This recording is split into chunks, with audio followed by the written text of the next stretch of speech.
Salut les gars, me voilà pour vous faire une vidéo que je vous avais promis depuis un moment maintenant, et c'est tout simplement celle du guide Jax, mais j'attendais que le patch 7.9 passe pour la faire, étant donné que sur ce patch de mi-saison, il y a eu énormément de changements et je voulais pas faire une vidéo qui devienne obsolète très vite.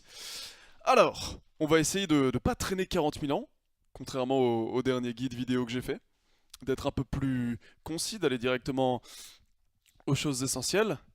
Du coup, on va faire dans l'ordre suivant. On va faire rune, maîtrise, puis j'irai dans... Comment ça s'appelle déjà La sandbox, le practice tool, comment ça s'appelle en français déjà? C'est le mode entraînement. Bah, je sais pas. Je joue toujours avec la version anglaise. Bref, puis j'irai dans le mode entraînement, on va appeler ça comme ça, pour vous montrer les stuffs et les différentes combos qu'on peut exécuter avec Jax, quelques petits conseils, des choses comme ça. Bref, on va pas tarder plus longtemps. On va aller directement sur les runes. Alors... Ou alors j'ai dit maîtrise puis rune. Non, j'ai dit rune puis maîtrise. Du coup les gars, me voilà pour le guide Jax. Le guide Jax, mon perso préféré depuis la saison 1. Et ma machine à Elo favorite depuis la saison 1 également. Alors, on va du coup... Je galère un peu, c'est le nouveau client, j'imagine que vous galérez aussi. L'ancien a été définitivement supprimé, je crois qu'il est plus accessible du tout depuis le dernier patch, peut-être que je me trompe, mais moi en tout cas sur mon PC, impossible de le lancer. Bref, on va aller aux runes. Alors pour mes runes de Jax, sur ce compte, j'ai 4 pages. J'ai 4 pages. Ah, t'as que des pages pour Jax de la Navire, je vous vois venir. Euh, Du coup, Jax, c'est un champion qui n'a pas besoin de pages de runes spécifiques pour fonctionner. Il n'y a pas une page faite par tous les joueurs de Jax, mais la plupart du temps, elles se ressemblent quasiment tout le temps. C'est d'ailleurs le point qui n'a pas changé vis-à-vis de mon guide précédent. Les runes n'ont pas changé. Les Jax font quasiment toujours la même chose. Oui, je vais dire les Jax et je vais parler de ce que je fais. C'est-à-dire que tout au long de ce guide, je vais dire ce que je fais moi avec Jax, puis je présenterai aussi d'autres joueurs OLO et comment ils le jouent. Je ne vais pas citer des joueurs en particulier, mais je vais citer d'autres écoles, comme par exemple les Jax qui jouent Thunderlord. Mais bref, on parlera de ça pendant les maîtrises. Du coup, au niveau des runes avec Jax, ce que je préfère faire depuis toujours, c'est faire un mix avec armure, résistance magique, vitesse d'attaque et dégâts d'attaque.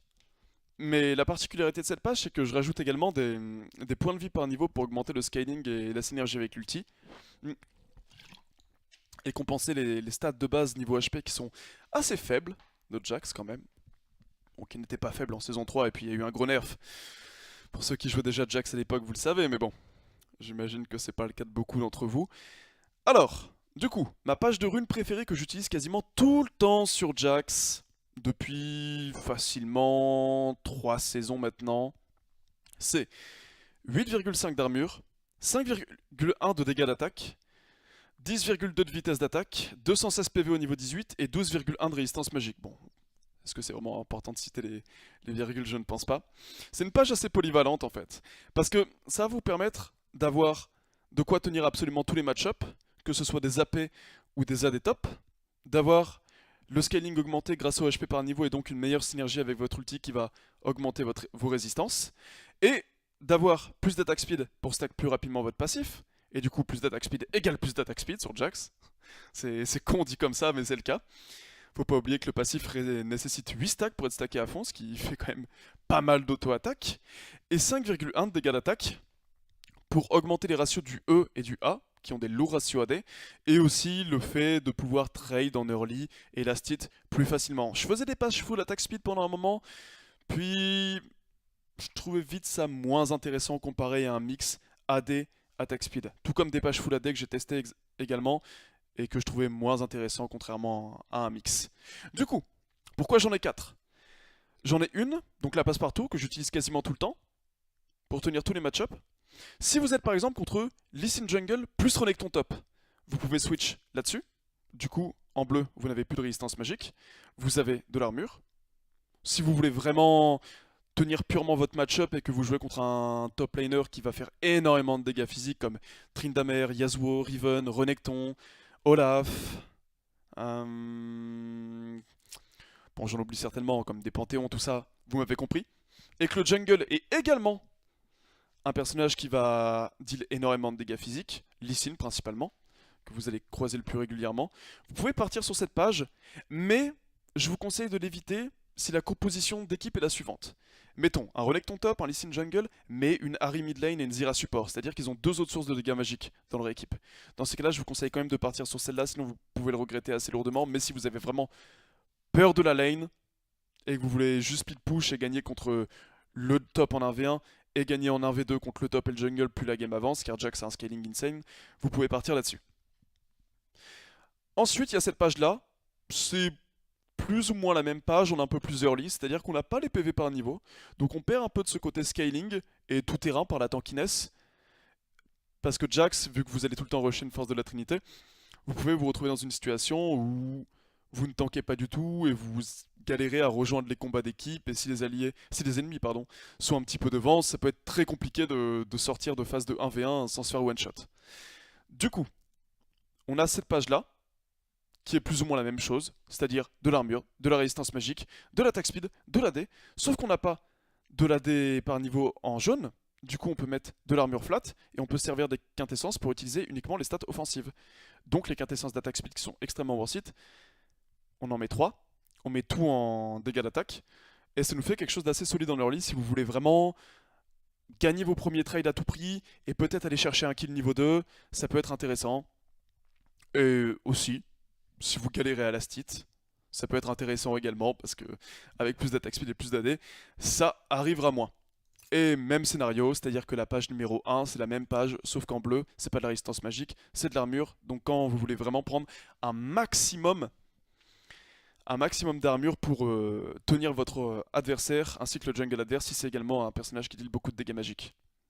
Par contre, pour revenir à ce que je disais sur cette page-là, et les compositions double AD en top jungle, si vous êtes, mettons, contre Renekton top et Elise jungle, ne prenez pas la page qui donne uniquement de l'armure.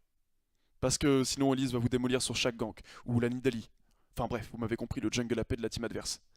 Donc c'est assez situationnel. En gros, ça c'est la page que je prends absolument tout le temps. Et pour ceux qui se demandent comment je la répartis, c'est 2 quintessences d'armure, une quintessence de dégâts physiques. En rouge, c'est full dégâts physiques. Non, non, je dis de la merde là. C'est 3. Comment ça s'appelle? Les marques. 3 marques de dégâts physiques. 6 marques de vitesse d'attaque. Full jaune, c'est PV par niveau. Bleu, c'est résistance magique flat. Et voilà. Et voilà, et voilà. Il y a aussi une autre page de runes qui se faisait pendant une période sur Jax, c'est que vous pouviez, en quintessence ainsi qu'en rouge, mettre de la pénétration hybride, donc physique et magique, rusher un pistolet Mextech, jouer avec Thunderlord pour transformer Jax en espèce d'assassin burst plutôt que le bruiser qu'il est. Ça marchait bien pendant une période, mais la pénétration d'armure a été nerf, ce qui affecte grandement son burst, vu qu'il y avait pas mal de burst qui étaient mis sur le A, qui est en dégâts physiques. Le revolver X-Tech a été nerf, ce qui était la base de ce stuff, vu que tu le rushais en face de lane pour essayer d'aller one-shot ton adversaire. Et le pistolet X-Tech qui a été nerf. Donc, je sais qu'il y a quelques Jax qui ont beaucoup abusé de cette méta lorsque c'était fort sur le personnage. Moi, perso, j'en ai pas fait partie, mais pour les rafos que j'ai testés, c'était assez intéressant, mais c'est plus vraiment d'actualité. Mais si vous voulez vous amuser en normal game et one-shot des gens bien moins forts que vous pouvez le faire. Bref, on va passer aux maîtrises maintenant. On va passer aux maîtrises. Alors, on va les reset. Il y a 3 écoles sur Jax. Vous pouvez jouer avec Ferveur du combat, vous pouvez jouer avec Thunderlord, et vous pouvez jouer avec Poigne de l'immortel.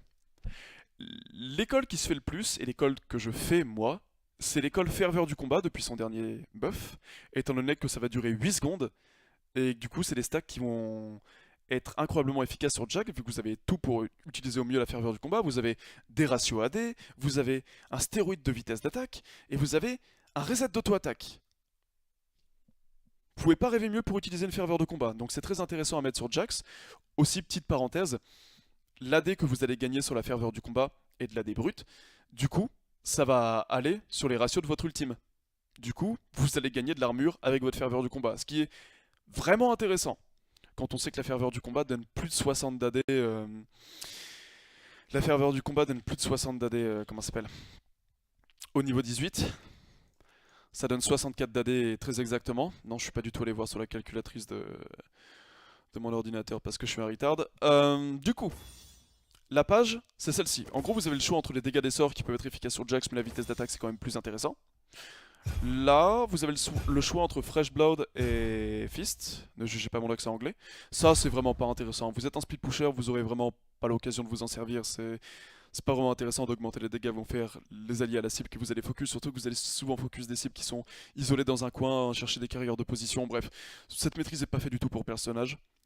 En gros, ça c'est la maîtrise passe-partout, c'est toujours bien dans tous les match-ups, dans toutes les phases de lane, que vous ayez des match-ups gagnants ou perdants, c'est tout le temps bien. C'est la maîtrise que prend quasiment tout le monde. Mais si vous voulez augmenter votre burst et augmenter votre potentiel de kill, franchement cette maîtrise est intéressante. Surtout qu'elle proc toutes les 6 secondes, contrairement au Fizz qui proc toutes les 30 secondes. Donc, là c'est au choix. En gros, c'est simple. Valeur sûre, agressif. Donc là, on est là. Là, encore, vous avez le choix. C'est-à-dire que Jax est un personnage hybride, qui a des ratios AP et AD sur son A, des ratios AP sur son Z, AD sur son E, et AP et AD sur son R. Du coup, forcément, Natural Talent, ça devient très intéressant, vu que tu gagnes beaucoup d'armure, beaucoup d'AD et d'AP. Plus tu gagnes de niveau. 10 d'AD au niveau 18 et 15 d'AP au niveau 18. Ce qui est quand même très intéressant. Mais, Jax n'est clairement pas un personnage qui manque de dégâts. Une fois qu'il a sa force de la Trinité, il a assez de dégâts pour toute la game. Donc moi je trouve ça plus intéressant de prendre Vampirisme. En plus il synergise très bien avec et le vol de vie et le sort vampirique. Car le sort vampirique est efficace à 33% uniquement pour les AOE. Et Jax a que le stun en AOE, donc le E.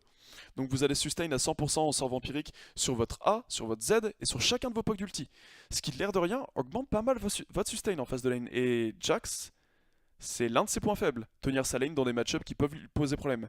Donc je pense que Vampirisme est quand même plus intéressant que Natural Talent. Mais si vous voulez vraiment y aller en full bourrin, vous partez Fresh Blood, Natural Talent. Ok, maintenant qu'on est là-dessus, Transguerrier, je trouve que c'est la maîtrise la plus intéressante sur les bruisers et sur les top laners, parmi ces trois-là. En gros, celle-là, tu auras 3% de dégâts tout de suite, mais tu vas prendre 1,5% de dégâts en plus. Celle-là, pour moi, plus t'es haut en elo et plus tu joues sérieusement, moins c'est une maîtrise intéressante, étant donné que tu vas prendre 1% de dégâts en plus pour chaque kill que tu fais, mais kill sur un champion, donc maximum 5% bonus, vu que c'est unique par champion. Autant dire que c'est pas très intéressant, surtout sur un top laner. Un top laner, il n'y aura pas énormément d'actions. Et s'il y a beaucoup d'actions, ça va être en rapport avec le top et le jungle. Si vous les tuez, vous gagnez 2% maximum. Allez, mettons, vous faites un bon TP bot, vous faites un double kill. Allez, vous montez à 4%. Mais là, c'est la meilleure situation. Dans cette situation, vous avez tué le top, le jungle, la carry, le support assez rapidement dans la game pour rendre la maîtrise plus intéressante qu'une transguerrière. Non. Autant dire non. Du coup, Transguerrière, vu que vos trades avec Jax vont toujours être relativement longs, vous allez toujours monter à 3% et vous montez à 3% très rapidement avec cette maîtrise. Et du coup, ça vous permet d'avoir 3% de dégâts en plus totalement gratuit. Vous n'avez rien à payer en contrepartie. Là, on a le choix entre la pénétration d'armure et la pénétration magique. Alors les deux peuvent être intéressantes. Encore une fois, Jax est un hybride. Il y a des dégâts mixtes, vu que c'est un hybride.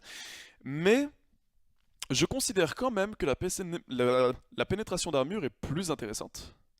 Car beaucoup de tes dégâts en early vont venir de ton A et ton E, qui sont des dégâts physiques. Tu vas faire énormément d'auto-attaque, ça va permettre de plus rentabiliser la ferveur du combat. En plus de ça, tu auras tout le temps la trinité encore build, donc en rush item. La trinité va te donner un énorme boost de dégâts physiques. Ça va te donner 25 d'AD si je ne dis pas de bêtises. 40% de vitesse d'attaque, qui vont te permettre de faire proc la ferveur du combat encore plus vite et rentabiliser encore plus tes auto-attaques, donc dégâts physiques. Après oui, vitesse d'attaque égale également dégâts magiques sur Jax, parce que plus de vitesse d'attaque égale plus de poc d'ulti. Mais le ratio est quand même plus élevé en dégâts physiques. J'ai déjà fait le test plein de fois, j'ai déjà calculé les graphes plein de fois. La pénétration d'armure est plus intéressante en termes de maîtrise. Et en plus de ça, la plupart des stuffs de Jax vont être orientés sur beaucoup de dégâts physiques, étant donné que la meilleure façon de le stuff actuellement pour avoir rapidement un power spike, c'est de faire Trinité hydro-titanesque, donc tu vas acheter que des dégâts physiques quasiment. Et après, on part bien évidemment sur la ferveur du combat. Donc en gros, là, il n'y a pas à discuter. Là, il n'y a pas à discuter. Bon, ça, vous pouvez vraiment, si vous voulez chercher un maximum de dégâts le plus rapidement possible, mais je vous conseille quand même Transguerrière, c'est plus intéressant. En gros, vous avez ça, en offense. Et vous pouvez partir comme ça si vous voulez vraiment un maximum de dégâts. À ne pas oublier que l'AD et l'AP vont être transformés en armure et en résistance magique sur votre ultime. Donc, c'est un double effet. C'est un effet agressif-offensif, donc ça peut être intéressant. Mais ça, je trouve ça plus intéressant, compte tenu des faiblesses de Jax. Ensuite, on va partir sur un maximum de sustain en lane. Ça, pour moi, cette maîtrise, c'est un bait. En gros, ça te fait 5% de bonus armure et résistance magique. Donc, l'armure et la résistance magique que tu as déjà. Je trouve pas ça très intéressant. Attendez, je vais boire un coup.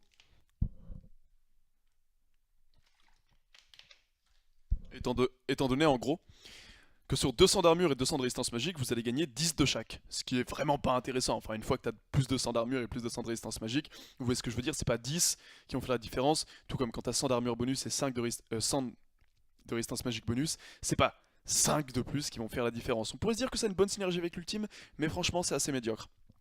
C'est plus intéressant de prendre 2 de régène PV toutes les 5 secondes. C'est une petite maîtrise, c'est la première maîtrise de l'arbre, donc forcément elle n'est pas incroyablement forte. Mais elle permet quand même d'augmenter sa sustain en lane et c'est l'une des plus grosses faiblesses de Jax, donc moi je vous conseille de partir là-dessus. Ensuite, on a ça qui est plus une maîtrise de support ou de jungler. Je trouve pas ça très intéressant sur Jax, surtout que Jax c'est pas le genre de personnage qui va faire des décals perma mid-top, mid-top, mid-top en boucle, c'est pas vraiment le personnage qui va chercher à faire ça. On a ça qui peut être intéressant. Vous gagnez 8 de résistance magique et d'armure lorsque vous êtes près d'une tourelle alliée. Donc, en face de lane sera tout le temps la vôtre, quoi. Je sais pas si ça marche si la tourelle est détruite, étant donné que je prends absolument jamais cette maîtrise, mais cette maîtrise n'est pas crade, honnêtement. C'est 8 d'armure, 8 de résistance magique, vous pouvez avoir ça dès le niveau 1, ça fait quand même une lourde différence, hein, faut pas croire. Et c'est rare de mettre l'adversaire sous la tour dès les premiers niveaux avec Jax, vu qu'en général l'early c'est pas votre point fort, sauf s'il a fait un pull et que vous avez pu push la lane avant qu'il arrive, et dans ce cas-là, c'est notre situation car vous allez pouvoir le mettre sous tourelle au niveau 2, mais c'est situationnel. La plupart du temps, vous allez être près de votre tourelle en early, donc ça peut être cool. Franchement, ça peut être cool, mais j'ai tendance à préférer ça. Parce que ça va permettre de prendre 2 de dégâts en moins de chaque auto-attaque que vous allez prendre d'un champion adverse. Et en ce moment, avec tous les Kennen AD top qui pullulent, les Jace, tout ça, vous allez vous prendre des auto-attaques dans la gueule, vous allez vous faire harass en face de lane. Et ça, l'air de rien, 2 de dégâts en moins à chaque coup qu'ils vont te mettre, ça permet de faire la diff. Ça permet de faire la diff sur une longue phase de lane où il t'arrasse tout le temps. Alors que ça, c'est situationnel, ça marche que si t'es près de ta tourelle. Mais encore une fois, c'est pas mauvais. Si vous voulez prendre ça, vous pouvez prendre ça. Moi, je préfère ça, c'est mon choix. Alors, maintenant, on a l'augmentation des shields, du heal, de la régénération, du vol de vie, et j'imagine que c'est pas précisé, mais du coup, du sort vampirique. Ça paraît normal. Je trouve ça intéressant sur Jax uniquement si vous partez dans l'optique de faire un stuff qui comprendra le visage spirituel ainsi que le pistolet Mextech. En gros, si la compo adverse est lourdement orientée AP, que vous comptez partir sur un pistolet Mextech car les 80 d'AP vont être transformés en résistance magique sur l'ultime, que c'est pas mal d'avoir un pistolet Mextech contre les mages car une fois que vous avez trop de sustain, ils peuvent plus faire grand chose. Et si vous comptez cumuler pistolet Mextech et visage spirituel, cette maîtrise devient intéressante parce que ça va booster votre sustain qui sera complètement débile. Mais le problème, c'est que Jax a pas de shield de base, il a pas de heal intégré, il a pas une régène de vie spécialement forte, et il a pas de vol de vie intégré. En gros, c'est une maîtrise qui est plus indiquée pour les personnages qui ont beaucoup de sustain de base, comme mettons Dr Mundo ou Lee Sin par exemple. Sur le Jax, je trouve ça plus intéressant de prendre les 50 points de vie tout simplement parce que, encore une fois, votre pool d'HP est pas forcément génial. Et ça va vous permettre de rentabiliser encore plus les résistances que vous gagnez sur l'ultime. Et ça vous fait des stats tout de suite. Encore une fois, Jax, son point faible, la plupart du temps, c'est l'early game. Donc 50 points de vie en early, ça peut faire la différence. Ça peut faire la différence entre un Jax qui gagne son 1v1 en early sur un cheese ou un Jax qui meurt. Ça peut faire la différence sur un Jax qui s'en sort à 30 points de vie sur un gank ou un Jax qui meurt. Enfin, vous voyez ce que je veux dire, quoi. D'un point de vue purement early game, 50 points de vie au niveau 1, c'est beaucoup mieux. Alors, maintenant on va avoir le choix entre ça, ça et ça. Alors ça, c'est une maîtrise assez controversée. Fearless, intrépide je crois sur le launcher français. Alors, vous gagnez 10%, plus 1,5. Par nanana, gna gna gna. Ok, j'ai compris le délire. Ok, j'ai compris le délire.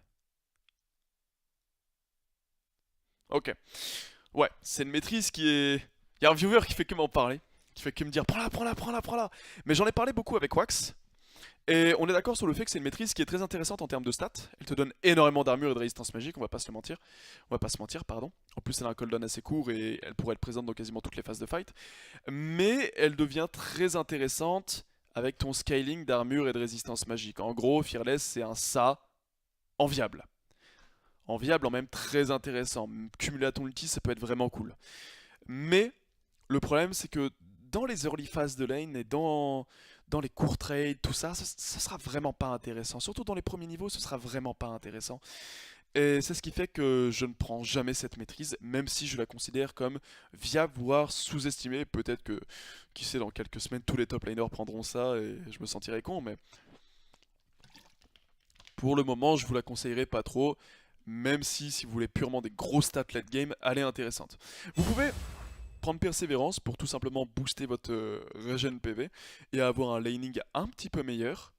Ce que je ne prends jamais, mais je peux le comprendre, les joueurs de Jax qui décident de prendre ça pour améliorer un petit peu leur phase de lane. Elle fait la diff cette maîtrise, hein, faut pas croire, elle fait vraiment la diff. Ou vous pouvez prendre... Ah ça je sais pas, c'est quoi le mot en français. Bref, ça réduit les cooldowns, donc les CD de vos sorts d'invocateur, le temps de recharge, de 15%. Et c'est très intéressant sur un top laner qui va prendre Flash et Téléportation, étant donné que ce sont les deux sorts d'invocateurs du jeu qui ont le plus de temps de récupération. Et le fait d'avoir plus régulièrement votre TP, ça peut vous permettre d'avoir une meilleure phase de lane et d'avoir plus de pression sur la map, étant donné que si vous gardez votre TP, vous pouvez mettre de la pression bot lane. Et en général, le top laner adverse va prendre ça. Donc si, mettons, phase de lane classique, quelques trades en early, vers niveau 4-5, vous faites tous les deux un back TP, vous revenez tous les deux sur vos lanes, il y a une grosse action qui se passe bot, ITP, vous malheureusement, vous avez encore 30 secondes de CD sur votre TP au moment où l'action arrive. Vous vous sentez un peu triste, tu vois. Ça réduit de 45 secondes de prendre ça sur ta téléport. J'ai dit 30 secondes pour donner un exemple qui était plus viable. Mais voilà, 45 secondes sur une téléportation et sur un flash, ça fait vraiment la différence, les gars, croyez-moi. Et c'est pour ça que c'est la maîtrise la plus appréciée compétitivement et à haut niveau par les top laners. Excusez-moi, j'ai très soif. Du coup, c'est pour ça que je vous la conseille fortement. Ça, c'est la page classique, tout terrain, qui marche très très bien sur Jax actuellement. Mais, si vous êtes intéressé par d'autres écoles de Jax, voilà ce que je vous propose. À chaque fois, je vous propose les choix viables dans chacun des arbres, donc vous avez le choix, vraiment. Alors là, on a le choix. Là, je vais vous montrer l'école Point de l'Immortel. Là, on pourrait prendre Swiftness pour avoir 15% de ténacité et de résistance au slow. Ce qui est incroyable. Il est sérieux avec son solo, ce con? Je sais même pas qui c'est, je l'ai pas en friend list. Du coup, ouais, 15% de ténacité et de résistance au slow. C'est énorme. Croyez-moi, c'est vraiment énorme. J'ai eu beaucoup de mal à retirer la poigne de l'immortel. J'ai eu vraiment beaucoup de mal à retirer la poigne de l'immortel. Même pas pour la poigne de l'immortel, mais plus pour cette maîtrise-là, tu vois. Tellement je l'adore. Tellement je la trouve cool pour un melee. 15% de ténacité et de résistance au slow, c'est la plus grande faiblesse de Jax de se retrouver feed, mais de ne pouvoir absolument rien faire en teamfight parce que tu te prends CC sur CC. Et cette maîtrise-là aidait à lutter contre ça. Et c'est vraiment le meilleur ami de tous les corps à corps, mais la ferveur du combat est juste trop bien en fait. La ferveur du combat est juste trop bien, donc c'est trop intéressant d'aller chercher la ferveur du combat. Mais si vraiment vous avez peur de vous retrouver inefficace et que vous voulez avoir des trades niveau 1-2 beaucoup plus facilités que si vous preniez une ferveur par exemple, car Poigne de l'Immortel est la meilleure maîtrise du jeu au niveau 1, n'hésitez pas à partir sur cet arbre, du coup vous prenez ça, et ça c'est l'arbre Poigne de l'Immortel. Si vraiment il y a beaucoup de CC en face, vous pouvez vous le permettre. Ça m'arrive encore de le faire, mettons, une game sur 10 depuis le buff de la ferveur. Et Poigne, c'est une maîtrise tout à fait efficace sur Jax, ça synergise bien avec son kit. Jax prend des trades assez courts en phase de lane. Bon, plus la partie avance, plus c'est des all-in qu'il va chercher, mais en phase de lane, c'est des petits trades courts en général. Du coup, la poigne synergise bien avec ça. Ça lui rajoute de la sustain, encore une fois, c'est l'un de ses plus gros problèmes. Ça synergise avec le stacking d'HP, et Jax va stacker des HP en général pour rentabiliser son stéroïde de résistance sur son ultime. Et ça augmente votre burst en dégâts magiques quand vous stackez vos auto-attaques sur les creeps. Puis qu'au niveau 6, vous allez faire jump, poc avec ulti, Z. Il va y avoir le proc de la poigne de l'immortel également, donc c'est intéressant. Courage du colosse proc sur le stun, mais franchement c'est beaucoup moins intéressant qu'une poigne de l'immortel. Et ça c'est une maîtrise qui a été design pour les jungles utilitaires ou les supports, les trucs style Nunu, Braum, tout ça. Enfin, Jax ça n'a rien à faire avec ça, c'est... Non. Courage du colosse, un gros mouet. Genre, vous pouvez, hein, mais c'est vraiment médiocre, je vous le conseille pas du tout. Pour moi, c'est plutôt poigne de l'immortel. Maintenant, on va passer sur l'arbre Thunderlord. Alors l'arbre Thunderlord, c'est vraiment l'arbre le plus agressif que vous pouvez aller chercher, mais les rares Jax qui jouaient Thunderlord sont passés sur la ferveur du combat dernièrement. J'ai checké le profil de 2-3 Jax Challenger en Corée, en EU, en NA. Je dis pas qu'il y en a 2-3 sur chaque serveur, je dis tout cumulé, tu vois. Et à chaque fois, leur historique c'était le même. Ils adoraient le Thunderlord en général, puis ils sont tous passés sur la ferveur après, après le buff de celle-ci. Du coup, l'arbre qu'ils font en général, si vous voulez jouer Thunderlord, c'est ça, ça, ça, ça. Tu vas chercher le plus de dégâts possible. Ensuite, tu prends Sauvagerie, tu prends Assassin, Merciless. Je dis ça parce que je connais pas le mot en français. Ça, pour augmenter le burst, il faut pas oublier qu'il y a 3 buissons en top lane. Ça, pour augmenter ta pénétration physique et magique. Faut pas oublier que Jax est un hybride, donc il va bénéficier des deux. Il a des sorts qui ont des dégâts magiques et des dégâts physiques. On le rappelle, l'époque d'ulti, donc le R, dégâts magiques. Le E, dégâts physiques. Le Z, dégâts magiques. Le A, dégâts physiques. Après, toutes les auto-attaques, bien sûr, sont en dégâts physiques. Et là, vous allez chercher le Thunderlord. Et ça vous fait la page pour avoir le plus gros burst possible. Et c'est une page qui est très très intéressante si vous cherchez un rush, un pistolet à mextech. Mais, comment ça s'appelle, le core build, Trinité Hydro-Titanesque est tellement le meilleur actuellement que, en général, même les Jax qui jouent comme ça, même s'il n'en existe plus vraiment, jouent avec le stuff Trinité Hydro-Titanesque. L'air de rien, ça complète bien le burst et je peux comprendre qu'on décide de jouer comme ça sur Jax. Tu vas tout le temps prendre des duels, donc tu bénéficies bien d'assassin. T'es un speed pusher, donc c'est bien d'augmenter tes dégâts sur les creeps. Ça permet de mieux farm, de push plus vite et de mieux farm la jungle aussi pour augmenter ton quota de farm très rapidement. Ça augmente un petit peu ton burst. Tu bénéficies de la pénétration physique et magique. Et tu peux faire proc un Thunderlord très très facilement avec Jax. Bref, si vous voulez vraiment chercher le plus de dégâts possible tout de suite, faut pas croire que cette page de maîtrise là, elle fait plus de dégâts qu'une page de maîtrise avec ferveur du combat. Elle fait globalement moins de dégâts si le duel dépasse les 2 secondes. Mais si vous voulez purement sauter sur un carry, tout lui mettre sur la gueule et le tuer en moins d'1 seconde, c'est la page pour vous.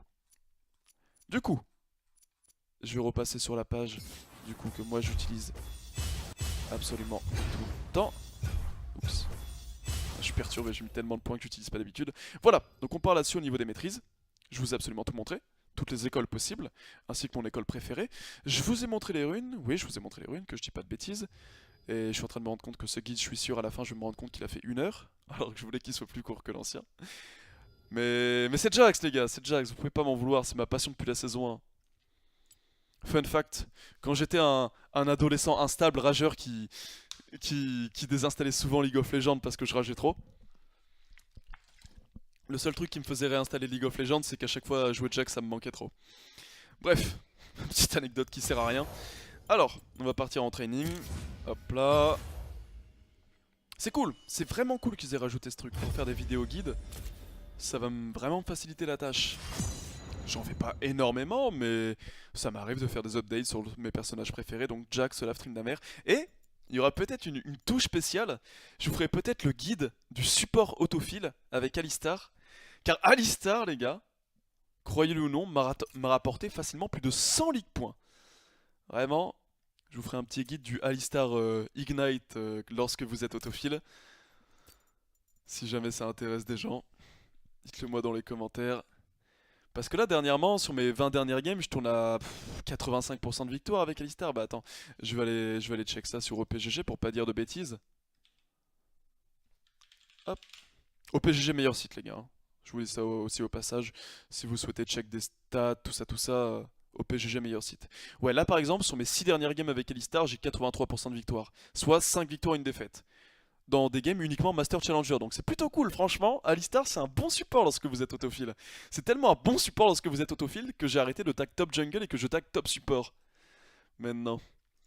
Et bon, c'est quelque chose que je vous conseille pas de faire si vous êtes à Bailo parce que vous allez avoir très peu de fois la top lane.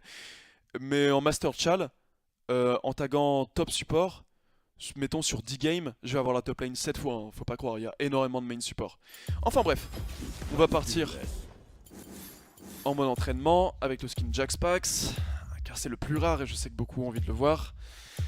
On va du coup parler des items et des quelques petites combos qu'on va pouvoir faire sur les mannequins d'entraînement. C'est des trucs tout simples hein, pour que vous puissiez apprendre à trade correctement. De toute façon, je pars de principe quand je fais un guide qu'un joueur master ou plus soit capable d'apprendre des choses s'il souhaite apprendre le champion. Mais je pars aussi du principe que ce guide doit aussi parler aux gens qui sont bronze, unranked ou qui jouent avec leurs potes en normal game juste de temps en temps pour le plaisir, tu vois. Et... Et voilà, c'est pour ça que je donne autant d'indications. D'ailleurs, je vais baisser le son du jeu. Il y a eu la mise à jour. Du coup, c'est revenu à 100. Et 100, c'est beaucoup. Ok, nous voilà au moment d'entraînement. Alors, est-ce que j'augmente mon quota de gold et mon quota d'XP directement? On va d'abord parler des items. Les items sets n'ont malheureusement pas encore été rajoutés sur le nouveau client, ça me rend très triste. Mais ceux que vous aviez fait sur le client sont encore sauvegardés sur l'ancien client. Ils ont dit qu'ils allaient rajouter ça très rapidement. Et franchement, j'aimerais bien parce que il y a des choses à modifier. Je bois un coup et je vous explique ça d'une traite.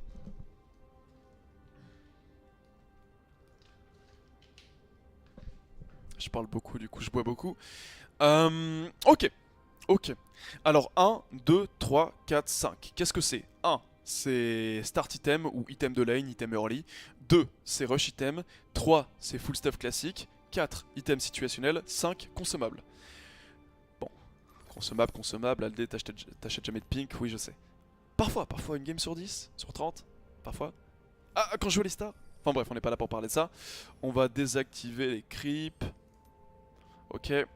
Alors, du coup, vous avez plusieurs choix de starters sur Jax. Le plus courant et le plus efficace dans quasiment tous les match-ups, c'est la potion de corruption, un starter tout-terrain, item emblématique de la top lane. Ça vous donne tellement de régénération et ça permet de rentabiliser votre premier TP vu que vous allez claquer. En général, vous allez trade comme un bourrin.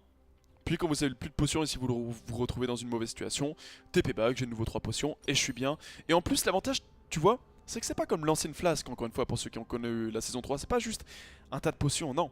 C'est quelque chose qui va vraiment t'aider à trade. Hein. Faut pas oublier que le passif de cette potion t'augmente tes dégâts en mettant un dot en dégâts magiques sur la cible que tu vas focus. À chaque fois que tu lui claques un sort, une auto-attaque sur la gueule. Et franchement, ça fait la diff. Hein. Dans les gros all-in, dans les gros trade early, c'est très intéressant. Moi, je la fais quasiment tout le temps quand je joue Jax et Olaf top. Enfin bref, ça c'est le starter le plus courant, le plus efficace. Et je vous conseille de l'acheter sur votre premier back si vous pouvez et que vous n'avez pas pu commencer avec la potion de corruption car vous étiez contre un match-up qui était trop dangereux, genre un Panthéon ou un Renekton. Du coup, vous allez start avec ça. Étoffe potion, c'est le seul moment où je le fais quand vous êtes vraiment contre un top laner AD qui est très dangereux et que vous allez chercher à avoir les tabis ninja qui sont incroyablement OP, donc faut pas s'en priver. Très rapidement. Du coup, le starter étoffe lorsque vous êtes contre un gros AD qui fait peur en face de lane est totalement viable.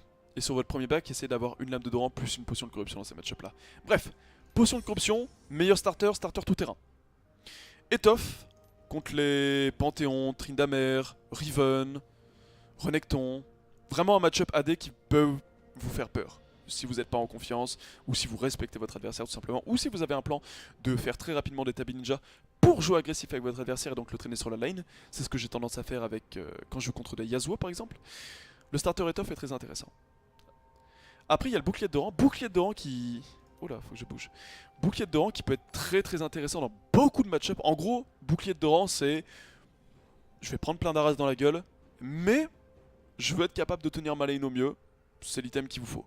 Vous êtes contre J-Stop, bouclier de Doran ça va être plus intéressant qu'une étoffe parce que vous allez en avoir besoin sur toute la phase de lane. Vous êtes contre Kennen top également, vous êtes contre un AP top qui peut vous faire chier, genre Lissandra qui se joue pas mal.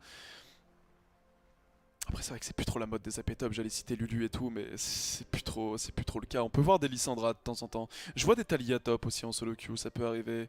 T'as des Leblanc aussi qui cheese, bref. Ça c'est le starter le plus safe possible, le bouclier de Doran. Ça c'est le starter. En gros ça c'est starter agressif, passif. Vous pouvez tout faire avec ça. En gros ça c'est vraiment le starter tout terrain. Ça c'est le starter passif. Genre vraiment vous allez pas chercher à prendre un kill en face de lane. C'est vraiment vous savez. Enfin sur le premier back je parle. Vous savez que vous allez subir. Et vous voulez tenir au mieux votre lane. Vous voulez un gros boost de sustain. En plus ce qui est intéressant c'est que maintenant vous avez 5 de dégâts physiques en plus sur les creeps à chaque auto-attaque. Parce qu'avant lorsque vous startiez avec un bouclier de Doran ça pouvait être compliqué de last hit. Donc là c'est intéressant. C'est intéressant franchement le changement qu'ils ont fait. Et le boost de sustain est très appréciable. J'avais un peu peur quand ils ont retiré le passif unique qui faisait que tu réduisais chaque auto-attaque, tu vois. Parce qu'en général avant le bouclier de Doran c'était plus pour counter tout ce qui est les Jace, les Kennen, tout ça. Mais c'est resté très efficace. Franchement, c'est resté très efficace. D'ailleurs, ça m'étonnerait pas que l'item se fasse nerf parce que c'est un bouclier c'est un Doran qui te permet de commencer avec 2 potions, tout comme l'anneau de Doran. Mais il est vraiment très très efficient à lui tout seul, contrairement aux anneaux de Doran en général que tu vas stack et en faire 2-3. Ensuite, on a le starter du mec confiant. Le starter du mec confiant, c'est la lame de Doran. C'est j'ai pas peur, je commence avec ma lame de Doran et ma potion. Le mec, mon adversaire, je le respecte pas, ou c'est un tank qui peut pas vraiment me mettre de pression, ou j'ai pour plan de vraiment jouer très agressif avec mon jungle en early. Ça peut être intéressant d'avoir une lame de Doran, ça vous donne beaucoup de stats et tous sont appréciables pour Jax. 8 de dégâts d'attaque, 80 de vie et 3% de vol de vie, tout ça c'est très très bon sur Jax. Alors, pourquoi j'ai mis 2 lames de Doran? Parce que 2 lames de Doran c'est le maximum que vous pouvez faire. Attends, on va se rajouter un petit 1000 gold. Ah, 10 000 gold, ok, ils font pas les choses à moitié. En gros, on va donner plusieurs situations. Vous avez commencé avec ça. First back, vous allez prendre ça. Si vous commencez avec ça, vous n'allez pas prendre un bouclier de Doran sur votre deuxième back, ça n'a pas de sens. Du coup, vous allez prendre une lame de Doran. Et ensuite, vous allez commencer à vous diriger vers votre trinité en prenant des bots si besoin est. Ensuite, autre situation. Donc, Tabi Ninja, vous avez commencé avec soit ça et 4 potions, soit ça et ça. Ça c'est quelque chose que j'aime bien faire contre les top laners AD qui mettent beaucoup de pression en lit. Parce que ce que je vais faire du coup, c'est que certes j'aurai 2 potions de moins avant mon premier pack, mais je vais jouer très très safe. Mais je vais pas me faire deny du farm pour autant. Je vais utiliser mon E de manière agressive pour prendre des creeps que je pouvais pas prendre autrement, ou pour garder une présence de lane. Et dès que je peux faire un premier back où je peux compléter ça en ça et acheter une lame de Doran, je trouve ça très intéressant. Et si vous êtes vraiment bien et que vous avez eu un early kill grâce à votre jungle ou quoi, vous allez prendre ça sur le premier back et là, les Renekton, les Riven, les Yasuo, tout ça, vous les enculez. Comme pas possible avec un first back sur ça. Enfin bref. Du coup, on a le starter bouclier de Doran du mec confiant. Bouclier de Doran, vous pouvez très bien décider de prendre potion de corruption sur votre premier pack. Pas faire l'inverse, pas commencer bouclier de Doran puis prendre une potion de corruption. Attends. Attends, je dis des conneries. Attends. Non, pas prendre une potion de corruption puis prendre un bouclier de Doran sur votre premier pack, ça n'a pas de sens. Mais si vous avez start avec un bouclier de Doran, vous pouvez très bien prendre une potion de corruption sur votre premier pack. Et vous avez également le droit de faire une lame de Doran. Limitez-vous à 3 items de lane grand max. 2 idéalement, 1 si vous êtes vraiment confiant. Du coup voilà, si vous avez start avec un bouclier de Doran sur votre premier pack, vous pouvez très bien décider de prendre une lame de Doran ou ça. Si vous avez commencé avec ça, vous pouvez prendre ça ou 2 lames de Doran si vous voulez vraiment augmenter votre laning. Si vous avez commencé avec ça sur votre deuxième back, vous pouvez prendre ça ou ça ou ça. Et le back étoffe, je vous l'ai déjà montré. Du coup maintenant on va attaquer. Pourquoi la force de la trinité en deuxième item? Je sais qu'il y a une école de certains Jax qui aiment bien faire l'hydre titanesque en first item pour augmenter lourdement leur wave clear et ça permet de conserver un bon burst même si tu rushes pas la force de la trinité grâce à l'actif qui te permet d'avoir un reset d'auto-attaque qui fait très très mal. Ça peut m'arriver de le faire en first item dans certaines rares situations quand je sais que la game va durer longtemps et quand je suis contre un top laner qui push et que j'ai du mal à le tenir en wave clear, qui me fait un peu chier, qui me met tout le temps sous tour. C'est très très rare, ça peut m'arriver de faire ça contre des Singed. C'est plus ou moins la seule fois où je l'ai fait. Mais c'est pas mauvais pour autant de faire titanesque puis trinité. Mais je trouve que faire... Je trouve que faire trinité puis titanesque, c'est beaucoup plus intéressant et c'est beaucoup plus complet car la trinité donne un bien meilleur power spike à Jax, ça lui donne tout ce dont il a besoin et c'est un item beaucoup plus autosuffisant, c'est-à-dire que ça vous permet de vous adapter rapidement sur votre stuff. Si vous commencez avec trinité et que la game part en couille et qu'il y a beaucoup d'AD feed, vous pouvez très bien décider de partir Plaque du Mort, Randouin, enfin vous m'avez compris quoi. Ça vous donne beaucoup plus de choix. On va augmenter notre gold. Bon bien évidemment je manque que la trinité mais complétez pas votre trinité sans avoir complété vos bots avant. Vous allez adapter vos bots à l'équipe adverse. Majorité d'auto-attaquants et de dégâts physiques, Ninja Tabi. Majorité de dégâts magiques et de CC. Mercure. C'est pas bien compliqué, le choix est facile. Franchement, c'est rare de galérer à trouver quel bot il vous faut. En général, pour que les Mercures soient rentables, vous ne contentez pas de 2 CC dans le team adverse, ou vraiment qu'il y en ait plus. Et ne tombez pas dans le bait du noob. Les suppressions ne sont pas réduites par la ténacité. Qu'est-ce qu'une suppression? Ça va être quelque chose comme l'ultime de Malzahar, l'ultime de Warwick, autre suppression classique, l'ultime de Skarner. Voilà, tout ça, c'est pas réduit par la ténacité. Ténacité qui est donnée par les sandales de Mercure. Et si vous êtes contre, mettons le classique, Renekton ton top lane, Lee Sin jungle, Tabi Ninja sans hésiter, même s'il y a beaucoup de dégâts magiques, etc. dans la team adverse, parce que vous allez être confronté à Renekton et Lee Sin la plupart du temps. Donc vous ne pouvez pas vous permettre de faire des mercures juste pour être plus efficace contre toute la team adverse. Lorsque vous allez vous faire chier dessus par Lee Sin Renekton, les adversaires contre qui vous allez être le plus souvent confronté, si vous prenez pas les ninja Tabi. Bref, ça c'était pour le choix des bots. Du coup vous avez vos bots, vous avez votre trinité, vous avez mettons ça. Ça c'est une situation classique en mid-game. Maintenant, il y a plusieurs situations. Vous craignez pas du tout de subir un manque de dégâts de votre équipe, ça se passe bien, et vous servez plus de frontline et d'initiateur. Vous pouvez vous diriger vers votre corps tanky très rapidement, votre spirit, votre randouin, ça dépend de la composition adverse tout simplement. S'il y a une majorité de crit en face, randouin, s'il y a pas une majorité de crit, que c'est plutôt des casters, style des panthéons, tout ça, des talons, autant prendre une plaque du mort qui va augmenter vos dégâts tout en donnant autant de tankiness et qui aura plus de points de vie. C'est vrai que le randouin, 350 points de vie, c'est peu, hein, c'est peu depuis le patch de mi-saison quand même. C'est vraiment un item fait pour counter les personnages à critique, donc les Yasuo, les Tryndamere et la plupart des AD carry. Étant donné que les stuff létalité sur les AD carry ça se joue plus trop. Ok, et pourquoi l'hydro-titanesque c'est le core stuff préféré? Parce que ça fait tout. En gros vous allez avoir 450 HP bonus. 450 HP bonus qui vont être lourdement rentabilisés par le stéroïde d'armure et de résistance magique. On va se monter niveau 11. Hop.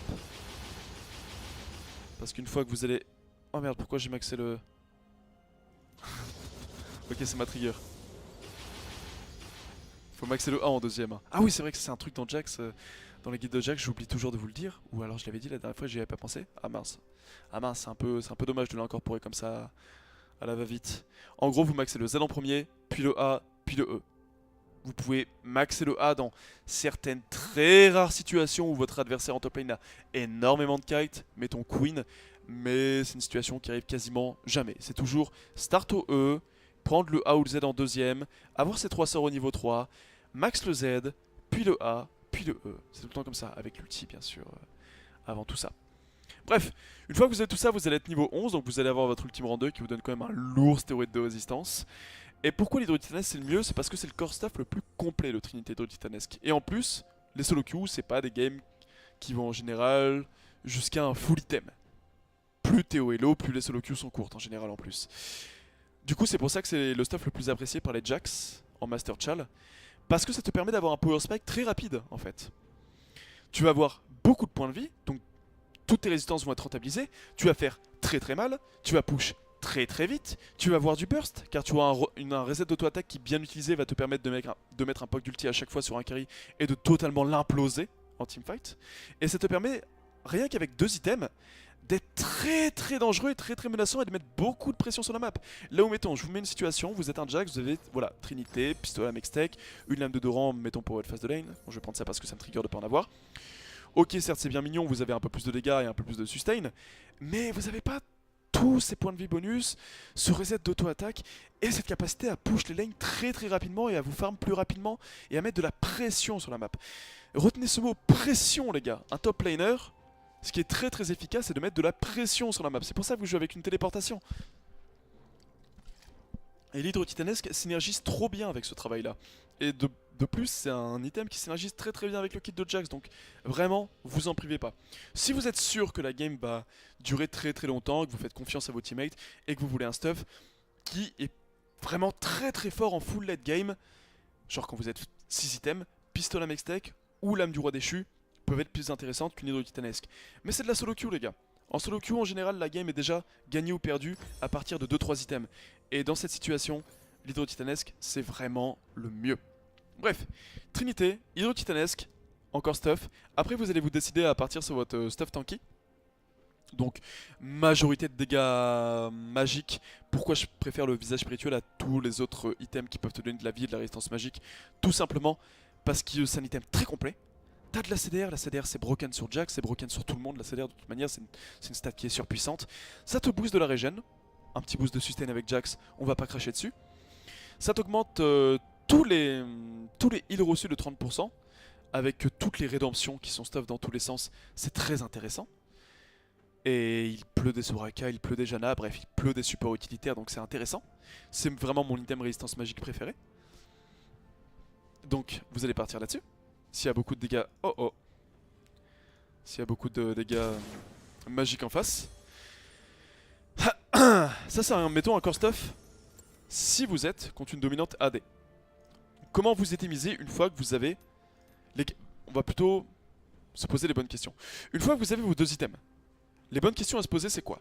C'est quoi ce qui pose problème dans la team adverse? Est-ce que c'est la Ahri qui a 10-0? Est-ce que c'est le Jhin qui a 10-0? Jhin qui a 10-0, ça. Ahri qui a 10-0, ça. Vous faites pas bait, hein, les gars. Pour ceux qui n'ont pas lu le patch, maintenant l'ange gardien, c'est 40 d'AD, 30 d'armure. Hein. C'est plus 60 d'armure et 45 de résistance. C'est plus du tout l'item passe-partout que tu faisais tout le temps très rapidement dans la game tellement il était broken. Non, ça a été changé. Ils en ont plus fait un item de very late game, voire de carry. Bref, on va reprendre. Je suis contre un Yasuo, un Tryndamere, Randuin. Je me pose pas de questions. Les AP de la team adverse sont complètement feed. Je fais le visage spirituel, voire au moins la cape, et je me redirige vers mon stuff AD. Je suis dans une game où j'explose tout le monde et la team est full AD, donc j'ai pas besoin de résistance magique. Je prends le GA pour avoir à la fois de la tankiness, à la fois de la puissance offensive, et de l'armure qui va être transformée en, du coup, de l'AD qui va être transformée en armure sur mon ultime. Tout en ayant cette capacité de revivre et qui dissuade le focus. Et si le focus et que vous êtes bien dans votre game, en général ça va permettre à votre team de faire le taf. Bref, c'est jamais gagnant pour eux. Donc situation, vous êtes très feed et je suis contre une team d'AD. GA. C'est des dégâts assez mixtes. Je fais ça, puis je décide de partir sur ça ou sur ça. Et si vraiment j'ai dû partir Tabi Ninja parce que Lee Sin Renekton, on va rester sur cet exemple là, mais mettons Zyra support ou Brand support et le carry AP adverse, donc là, mettons la Ahri, sont complètement feed. On peut partir sur Spirit Visage et on peut partir sur des options de résistance magique que je stuff tellement peu que je ne mets même pas dans les items situationnels, mais qui peuvent être efficaces sur Jax. Donc la gueule de Malmortius, qui est tout à fait efficace sur Jax, le petit X-Drinker si vous souhaitez. Et le bout du rouleau aussi, qui est très efficace sur Jax. Donc c'est des options de résistance magique supplémentaires si vraiment vous sentez que vous en avez besoin. Mais en général, ultime plus Mercure plus visage spirituel contre une team d'AP, ça suffit. Ok, les dégâts physiques, est-ce qu'ils peuvent m'infliger des coups critiques? Oui, Randuin. Non, plaque du mort. Last item, GA. Last item, mais ils ont beaucoup de dégâts magiques en face. Et j'ai pas envie d'acheter un item qui donne que de la résistance magique. Retour à la case, résistance magique bonus. Malmortius, bout du rouleau. Après bout du rouleau, last item, on va pas se mentir, hein, c'est pas une dinguerie. Adaptive Helmet peut être très intéressant s'il y a des rumbles, tout ça en face, et que vous souhaitez être vraiment très tanky. Il faut pas oublier que chaque source d'HP va augmenter les dégâts de votre hydre titanesque, ou de votre pointe de l'immortel, si vous jouez avec la pointe de l'immortel. Mais je vous conseillerais la gueule de Malmortius. C'est vraiment un item offensif-défensif, tout synergise bien avec Jax, et gagner du spellvamp, du vol de vie et de l'AD lorsque le bouclier se déclenche, c'est vraiment très intéressant. Ouais, peut-être que j'intègre la gueule de Malmortius aux items situationnels maintenant que le GA a été modifié. Parce qu'avant, tu te posais pas de questions, tu vois, le GA ça faisait tout, ça faisait armure, résistance magique, le full stuff ça ressemblait toujours à ça, ou à ça, et avec une variante en Ninja Tabi, et potentiellement l'item offensif si vous préférez partir là-dessus ou là-dessus. Ok, je crois qu'on l'a bien fait pour le stuff, on va parler rapidement des consommables, le choix est assez facile. Vous souhaitez vraiment péter les gueules, élixir de guerre. Vous souhaitez péter des gueules mais d'une autre façon, c'est-à-dire que vous souhaitez mettre vos dégâts, et ils ont tellement de CC dans la team adverse qu'ils vous empêchent à toutes les teamfights de mettre vos dégâts. Vous allez donc partir sur l'élixir de fer qui va vous permettre d'augmenter votre ténacité de manière assez drastique. 25% c'est huge. Après il faut pas oublier que la ténacité c'est un ratio dégressif, mais quand même. Et les 300 points de vie, tu vas jamais cracher dessus. Plus la Pass of Iron qui permet à tous vos équipiers qui passent dans votre marque de bouger plus vite. Ok, maintenant c'est quoi les autres options? Ok, pour que vous puissiez comprendre, quand est-ce que je dois faire hydre titanesque, j'aurais tendance à vous dire tout le temps.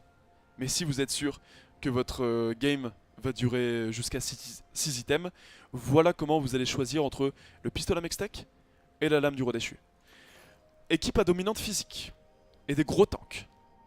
Donc encore une fois, Renekton Lee Sin top, mettons, Où il y a quoi comme AD top qui va pas mal stacker les HP, un Kled par exemple, tout ça. Genre, si vous voulez vraiment chercher une lourde puissance de duel, la lame du roi déchu est très très intéressante parce que le proc dans les gros duels sera plus intéressante que le burst que vous octroyez un pistolet mextech.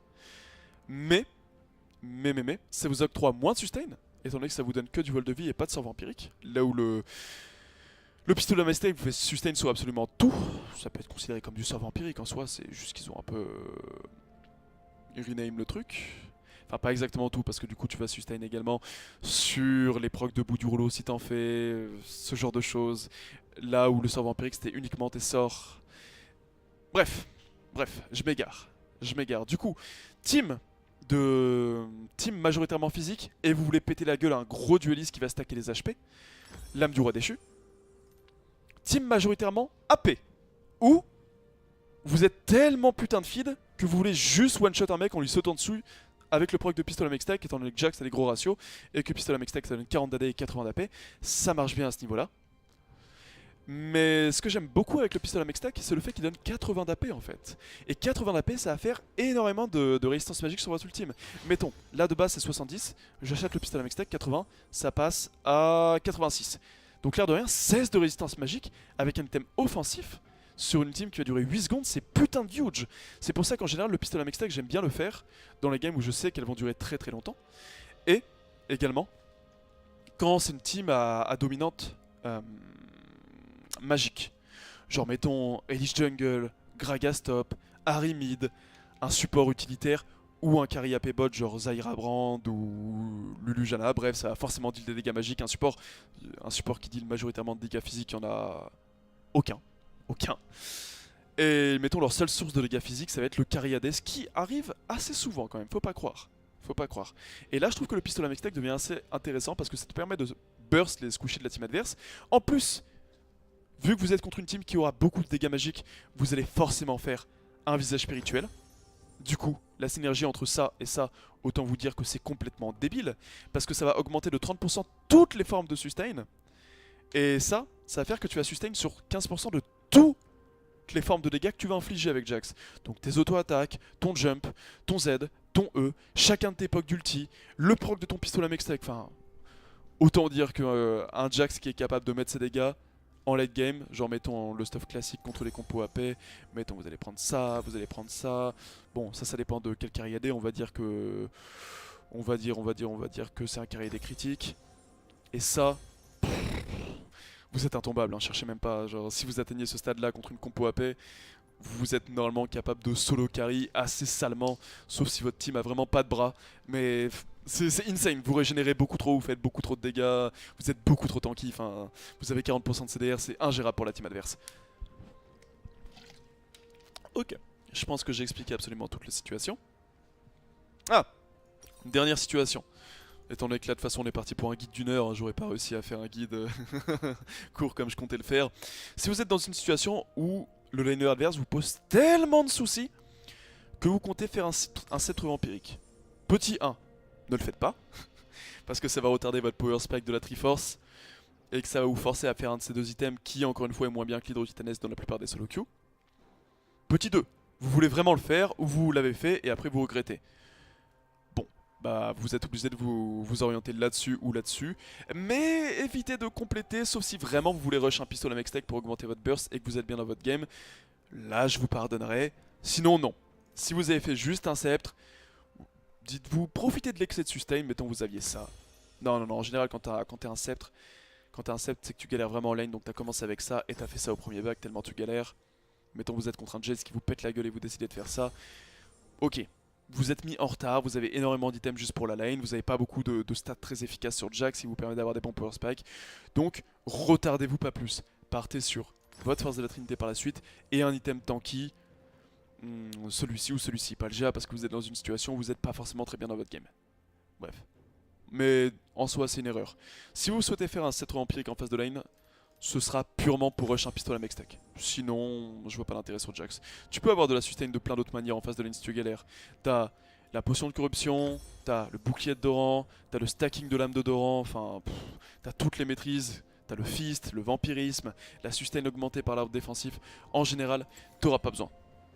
Maintenant, on va passer à quelques tricks tout cons que les gens me demandent souvent. Alors, on va partir sur un full stuff classique. Oui, là, vous allez me demander pourquoi j'ai mis le pistolet à mextech en full stuff classique alors que je fais que vous dire que c'est hydro-titanesque en full stuff classique. Attends. Un joueur de Jax qui oublie la Trinité, quelle vie. Oui, c'est parce que j'ai pas pu modifier étant donné que l'item 7, je ne l'ai plus depuis que je suis sur le nouveau client et que je ne peux plus aller sur l'ancien client sur mon PC. Alors, du coup, on va se rendre en mid lane, je crois que je peux faire ça pour me TP, ouais, c'est bien ce que je me disais. Un totem ennemi. Alors, vous avez le trade de base en face de lane, c'est-à-dire que vous tapez le mec, tu vois, tu cours dans ses creeps, tu tapes le mec, et t'actives le E une fois que t'as l'aggro de tous les creeps. Parce qu'il faut pas oublier que le E te donne 25% de dégâts en plus, non 20% de dégâts en plus, jusqu'à 100% pour chaque dodge qu'il fait. En général, le top laner, quand t'actives le dodge, sauf s'il est timé à la perfection, il va juste courir et il va pas mettre d'auto-attaque dessus. Donc faudra compter sur les creeps pour augmenter les dégâts. Et dans une wave de 6 à 10 creeps, en général, c'est vraiment pas compliqué. Hein. Tu cours sur le mec, après lui avoir mis un coup, t'auras pris l'aggro de tous les creeps. Donc tu tapes, tu prends l'aggro de tous les creeps instantanément, et de là, t'actives le E. Genre, t'arrives sur le mec, boum, hop, les creeps commencent à prendre l'aggro, t'actives le stun, tu continues à le taper, boum, gros dégâts, tout en permettant de mettre une bonne pression de wave vu que tu viens de mettre des dégâts à absolument tous les creeps. Désolé, je zozote beaucoup, je bafouille beaucoup, c'est ça de vouloir parler trop vite. J'arrive pas à corriger ce défaut. Enfin bref, vous faites ça. Pas besoin de vous montrer 40 fois, mais j'ai tendance à vouloir trop expliquer que pas assez. Du coup, ça c'est le trade basique au niveau 1. En phase de lane, si vous voulez partir sur une grosse agression, votre passif est là. Votre passif est là. Faites en sorte d'avoir votre passif stacké à 8 avant de partir sur une grosse agression parce que ça va vous permettre de mettre plus de dégâts. Et ça va aussi vous permettre tout simplement, si l'adversaire répond par un all-in également et que ça devient tendu, d'avoir plus de chances de l'emporter parce que vous avez votre passif stacké à 8 dès le début. Donc ça devient intéressant. Faut aussi savoir que la ferveur du combat dure 8 secondes. Si vous comptez jouer très agressif et garder votre ferveur du combat actif à 8 le plus longtemps possible, Jax a l'outil pour le faire assez facilement, c'est-à-dire un jump. C'est-à-dire que dès que vous commencez à perdre vos stacks et que l'ennemi se barre, vous claquez votre jump pour réengager. Ensuite, en top lane, il y a des match-ups qui ont trop de mobilité. Comme une Fiora qui va te faire proc sa marque et qui va déclencher son stéroïde de vitesse de déplacement. Du coup, tu as deux options pour répondre à un trade. Ou le mec engage un trade, tu as ton E d'actif et tu peux répondre avec un gros all-in. Avec le E, paf, reset d'auto-attaque, tout ça, vous connaissez. Ou si l'adversaire est beaucoup trop rapide et que vous savez que vous allez mettre qu'un seul coup, mention spéciale à Fiora qui va pusher beaucoup trop rapidement et qui pourra vous renvoyer votre stun si vous l'utilisez n'importe comment. Mettez juste un Z quand elle se rapproche de vous. Vous n'aurez pas le temps de faire auto-attaque reset Z pour optimiser votre DPS. Et si vous faites juste auto-attaque reset Z, ce qui va se passer, c'est que vous allez claquer votre auto-attaque, vous allez reset le Z et votre cible sera déjà trop loin. Donc vous allez courir comme le mec après un gogol, et ça ne marchera pas. Et vous allez faire un trade beaucoup moins efficace. Et c'est très frustrant parce que la top lane c'est petit trade par petit trade que tu la gagnes. Surtout en early. Donc savoir bien trade c'est important. La règle de base avec Jax, lorsque j'ai pas mon E d'actif, je joue pas au con. Bon, en very late game quand t'as tout ce stuff là avec tes sous-ulti, que t'as 4000 HP avec l'élixir de fer, 300 d'armure, 220 de résistance magique, tu peux te permettre de jouer à la brute, hein, on va pas se mentir. Mais mettons, t'es contre un gros Renekton bien énervé qui est full fureur, t'as pas ton E pour contrer le Z de Renekton s'il l'active, donc son stun. Hein, on n'oubliera pas que le E de Jax, ça esquive toutes les auto-attaques et donc toutes les auto-attaques améliorées, ce qui vous permet d'outplay des Twisted Fate, des Renekton, tout ça, parce que vous pouvez esquiver leur stun tout simplement. Si vous avez pas votre stun, vous jouez pas au con. Quitte à laisser un ou deux creeps, c'est mieux que se prendre un trade où tu vas prendre 300 HP, voire plus, voire devoir flash out. Ok, ça c'est les bases. Maintenant, l'utilisation du Z. L'utilisation du Z, elle peut être très bête, comme plus intelligente. La version bête de l'utilisation du Z. Vous l'activez pour augmenter les dégâts avec votre A, pour last une cible qui est low life, ou engager en sachant que vous allez vous prendre une sale dose de CC par la suite, et que de toute manière, vous n'allez pas pouvoir mettre de coups, donc vous pouvez vous chercher à mettre le plus de dégâts possible. Hop, donc vous augmentez les dégâts de votre jump. Faut savoir que le Z, du coup, pour ceux qui ne le savent pas, le Z va appliquer les dégâts de votre jump. Hop. Pardon. Votre jump va appliquer les dégâts du Z, un peu à la manière d'une Irelia. Donc ça c'est la manière la plus débile. On va... Hop là, se mettre tout le temps les ressources à fond. Le jump amélioré. Maintenant, autre utilisation du Z. Optimisation du DPS. Donc pour chercher à aller mettre le POC d'ulti, il faut savoir que c'est un... Comment ça s'appelle? Un reset d'auto-attaque. Donc là regardez, hop, hop. C'est 2 coups quasiment instantanés. Comme l'hydro-titanès, regardez. Hop, hop, hop. Là j'ai mis 3 coups beaucoup plus rapidement que si je faisais juste hop, hop, hop, tu vois. C'est beaucoup plus lent. Portée du jump. Ok, bim, on va poser un autre dummy. Ici. Autre utilisation du Z. Pour harass en face de lane. Un coup, 2 coups, jump sur le top laner. Et vous servez du Z pour reset votre auto-attaque. Et donc faire infliger votre POC d'ulti à votre adversaire. Genre vous dominez un peu votre cible. Il a peur de vos POC d'ulti. Genre mettons vous êtes contre un Renekton, une Riven, n'importe quel top laner, ça c'est pas important. Qui commence à jouer safe mais qui reste à portée de jump. 1, 2, boum. Et après vous reculez. Et vous faites ce cycle d'arras en boucle jusqu'à temps que vous soyez capable de buter le mec, de le dive, ou qu'il soit obligé de back, ou vous puissiez le dive avec votre jungle, enfin bref. C'est un bon cycle d'arras avec Jax, mais attention, faites-le uniquement si vous êtes sûr de gagner le trade. Mettons, il y a plein de Jax qui font ça, et qui claquent tout, et qui après reculent en mode pop, c'est bon, il va plus me trade, j'ai mis mon cycle d'arras. Non, ça va pas marcher comme ça. Il va chercher à répondre, c'est le principe de la top lane. Tu mets un trade, il va chercher à te le rendre. Si t'es pas convaincu de pouvoir gagner le trade, tu vas pas t'amuser à tout claquer juste pour mettre un cycle d'arras, tu vois. Parce que la réponse va être trop violente et tu seras pas gagnant sur le trade. Donc ça, c'est quand Jax domine sa lane que vous allez chercher à faire ça. Lorsque vous dominez votre lane avec Jax, c'est le cycle d'arras le plus basique que vous pouvez faire. Maintenant, lorsque vous êtes en duel, vous claquez le E, hop, optimisez le DPS. C'est-à-dire que vous claquez pas le Z dès que vous l'avez. Vous claquez le Z dès que vous pouvez reset une auto-attaque pour l'utilisation la plus optimale possible. En plus ça va très bien se synergiser avec vos points ulti, donc c'est parfait. Donc hop, hop, 1, 2, 3, hop, hop. Tu vois, je le réactive pas instantanément. J'attends toujours de pouvoir reset une auto-attaque avec pour vraiment augmenter mon DPS.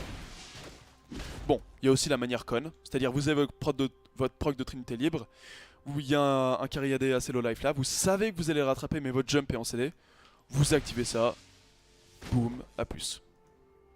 Bon, je vous laisserai juger comme bon vous savez en fonction des situations. Hein. Maintenant, la combo one shot sur un carry. Vous allez claquer votre E, lorsque vous arrivez sur un carry, mettons un Jhin, une Orianna, un carry AP, un carry AD, n'importe. Vous claquez votre E lorsque vous êtes à portée de jump. Attention, claquez pas votre E lorsque vous êtes là. Parce que là, vous l'activez, forcément, la Orianna va reculer par là. Et du coup, vous allez claquer votre E dans le vent et vous aurez l'air d'un con et c'est fini, votre action est loupée. Donc quand vous êtes à portée de E, sauf si bien sûr vous comptez flash E pour surprendre.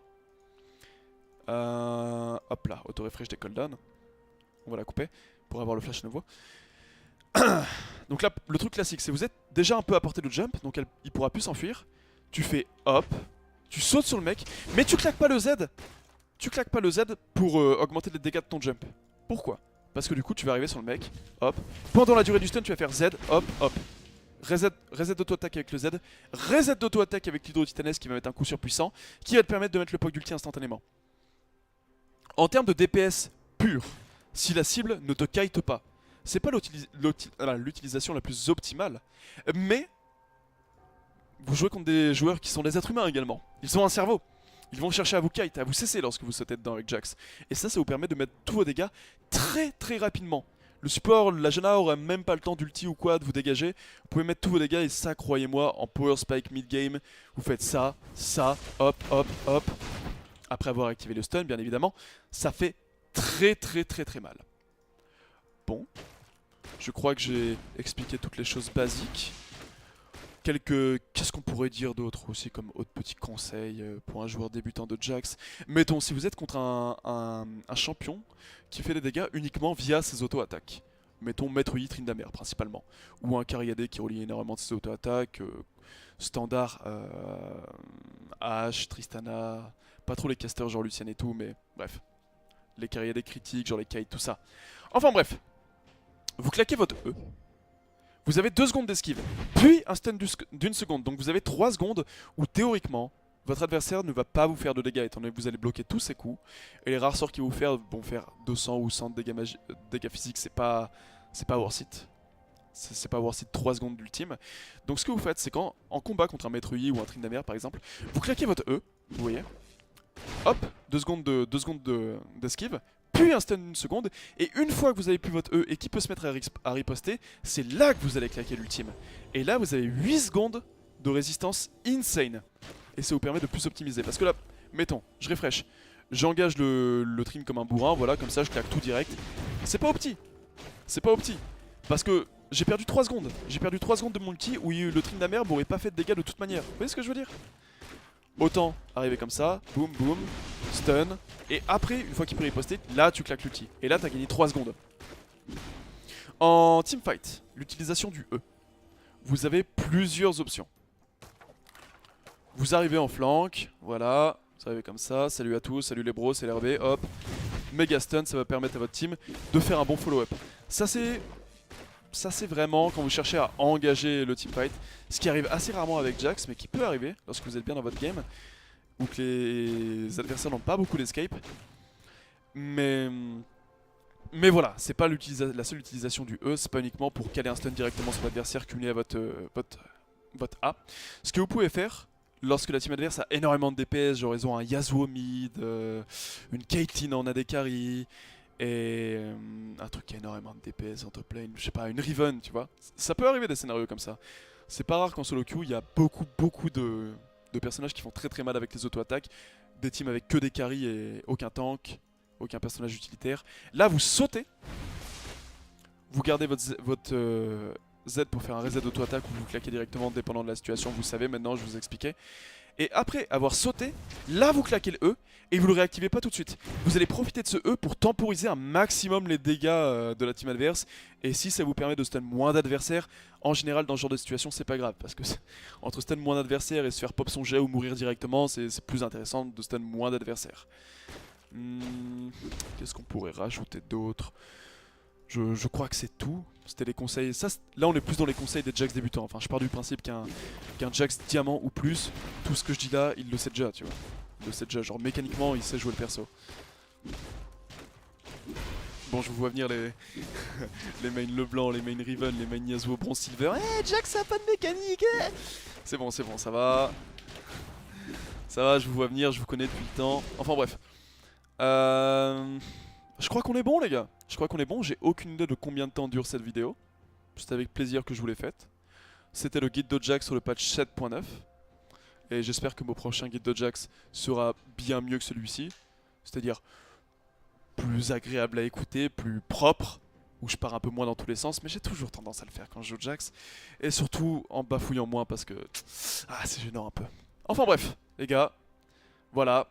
Vous avez toutes les armes en main pour jouer Jax sur le patch 7.9. Je referai un guide dès que ce guide de Jax là je le considère comme obsolète. En attendant, n'hésitez pas à bolosser des mers avec le maître d'armes. Et je vous souhaite une bonne journée, une bonne matinée, je sais pas où vous en êtes dans votre journée. Salut à tous les gars.